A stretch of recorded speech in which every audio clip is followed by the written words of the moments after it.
Valeu, galera, vamos lá. Estou com um livro aqui da Advec, que eu comecei a frequentar aqui. O nome são Conselhos para um Vitorioso. Eu vou ler e vou tentar interpretar algumas coisas aqui. Espero que gostem. Então vamos lá.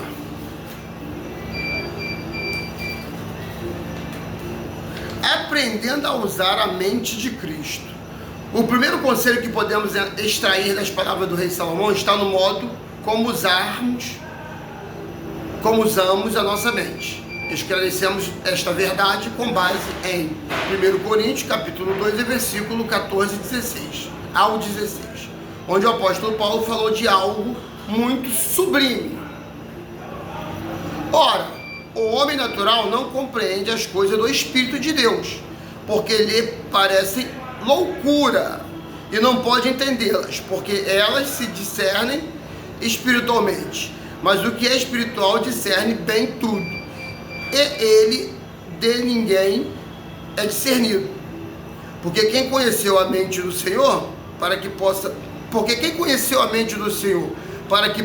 instruí-lo? Mas nós temos a mente de Cristo. Analisando o contexto dos versículos acima, podemos chegar à conclusão de que a mente de Cristo, a que se refere ao apóstolo e o Espírito Santo, ele é a mente de Cristo, baseado neste princípio. Vamos lá.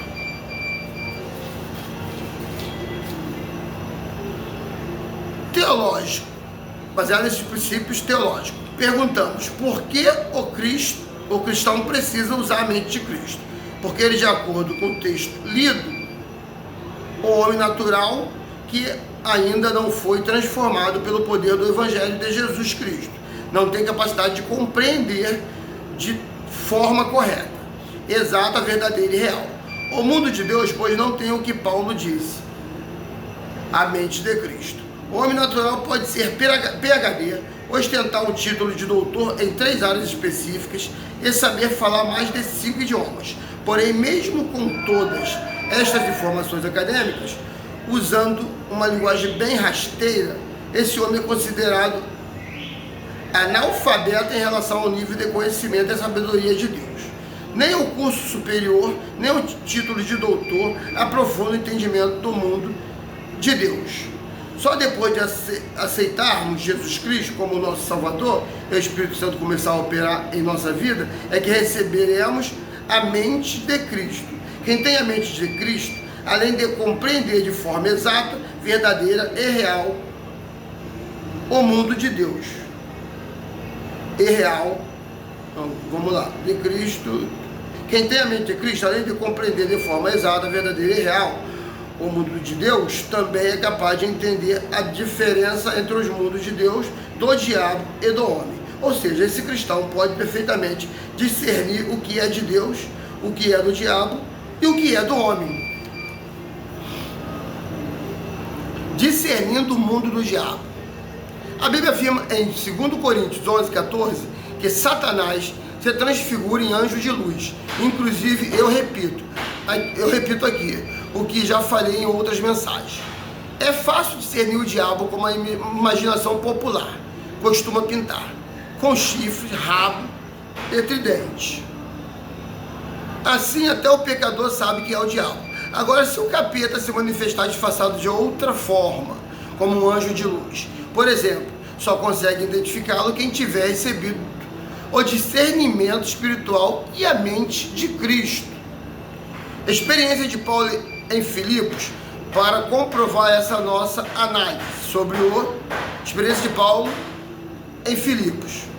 Para comprovar essa nossa análise sobre o discernimento do Espírito e a mente de Cristo, convidamos você a ler a história de uma mulher possessa com o espírito de adivinhação que seguia Paulo. E Atos 16, 16, 18, quando esse apóstolo esteve na cidade de Filipos, pregando o Evangelho em uma de suas viagens missionárias. Então entenda, adivinhação é uma coisa, e o que vem de Deus, profetização, é outra.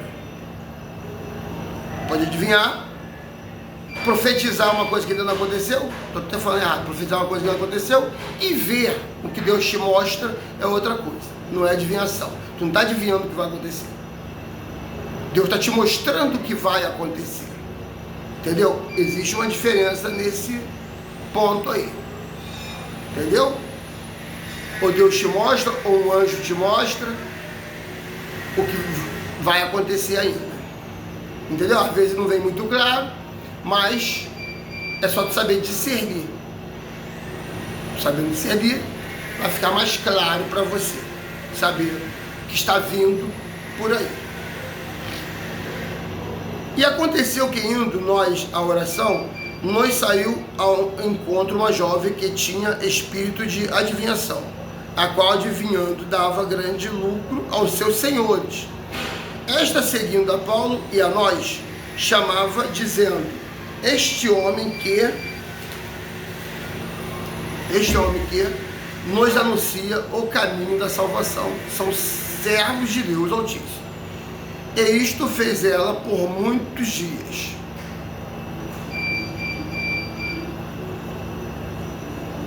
Mas Paulo, perturbado, voltou-se e disse ao Espírito: Em nome de Jesus Cristo, te mando que saias dela.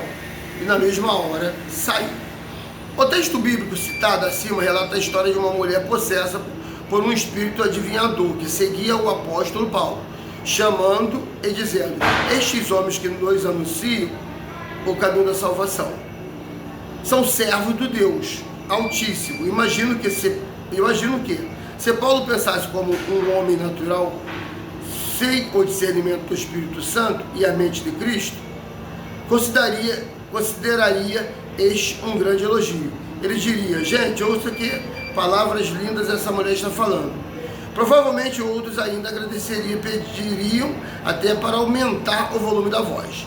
Fale mais alto aí para que todos possam ouvir as coisas que Deus está revelando, e outros enganados. Olhe como Deus está usando essa mulher. Entretanto, como o apóstolo tinha o discernimento do Espírito Santo e a mente de Cristo, perturbou-se com a insistência e a repetição insana daquela mulher, logo percebendo que ela estava endemoniada. Então, voltando-se, repreendeu o demônio: Em nome de Jesus Cristo, te mando que saias dela. Então, muitas das vezes, a pessoa está dentro de uma igreja, mas às vezes não está liberta. Já aconteceu comigo. E muitas das vezes está andando até com profetas de Deus, assim como essa mulher estava andando com Paulo, mas estava endemoniada.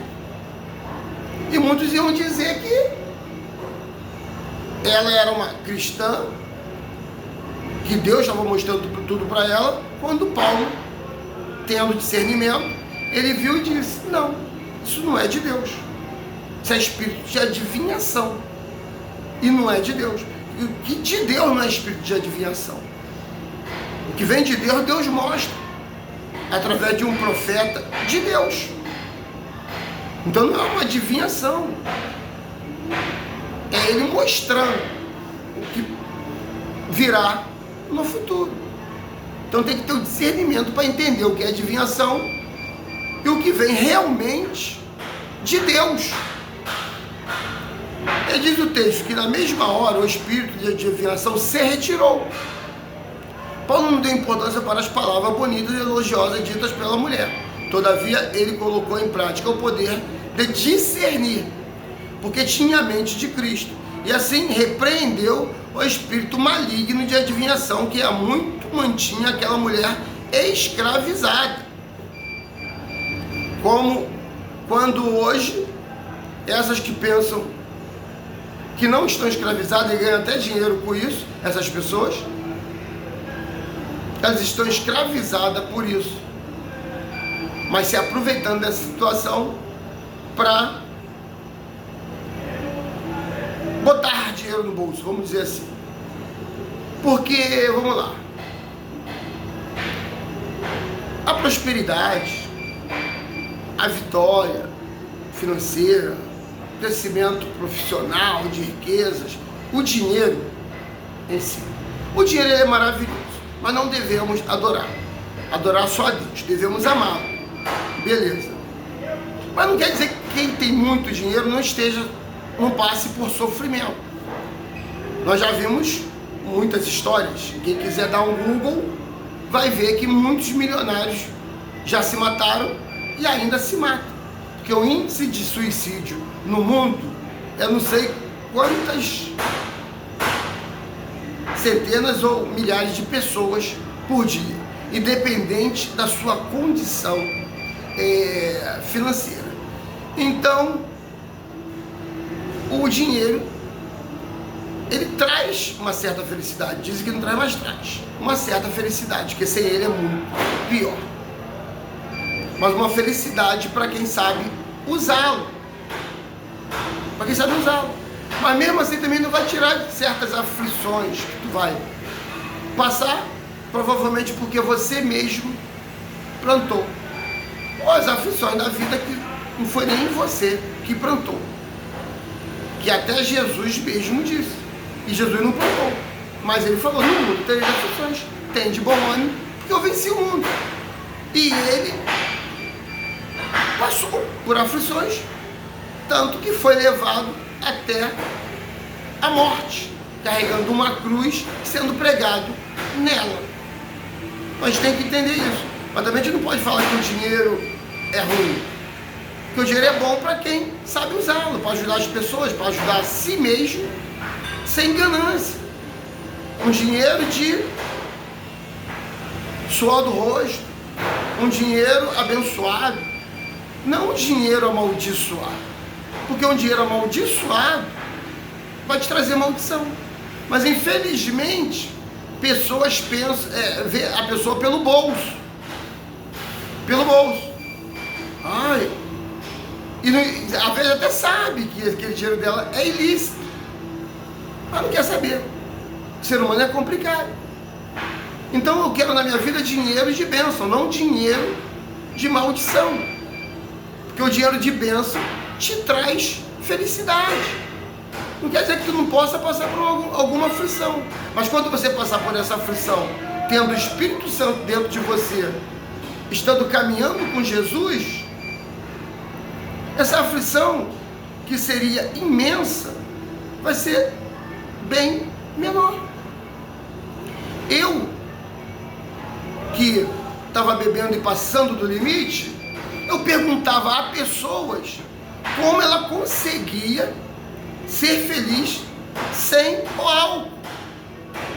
Porque meu vício era no álcool, não na droga ilícita, não que o álcool é bom e a outra não presta. Nenhuma delas presta, porque o álcool também é uma droga. Ela só é lícita. E ela é uma das piores drogas que tem. Mas eu, quando estava com depressão ou com alguma coisa, eu tinha que usá-lo para poder me sentir melhor. Para curar aquela depressão momentaneamente. Mas a cobrança era muito cara. Quando ela vinha, naquele momento, tirava a depressão. O álcool tirava a depressão. Mas no outro dia, a cobrança era grande. Vinha muito grande. Ela vinha muito grande. Eu não fazer que o telefone pode tocar. Então, só para me tirar a minha... Então a cobrança do outro dia era muito grande. Fora as preocupações que eu dava à minha família, fora os estresses que eu trazia para a minha família. Então hoje eu estou buscando o Espírito Santo. Por quê? Eu estava vivendo pela alma.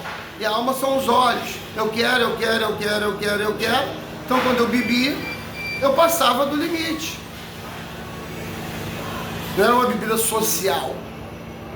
Então é melhor que eu não beba nem social. Pela saúde, pela pessoa, porque eu sou quando bebo, mas eu não sou um lindomar de verdade. Parece que a mente abre e uma coisa ruim entra. Não que eu faça mal às pessoas em matéria de matar essas coisas. Eu faço mal às pessoas em matéria de preocupá-las, em matéria de discutir por nada, porque tem alguma coisa na tua cabeça falando coisas que não existem só para poder você levar estresse a pessoas e trazer um estresse para você. Então no outro dia a depressão vem muito mais forte. Então o que acontece? A melhor coisa que tem é você... Espera que eu vou rapidinho perguntar aqui. Fala, o que é? O que é? Fala, menino. Quando? Fala. É que eu estou trabalhando, então agora tem que pagar o cliente, mas vamos continuar. Espera aí, não sai daí não. Não sai daí não. Eu tenho que pagar o cliente. Então vou pagar aqui.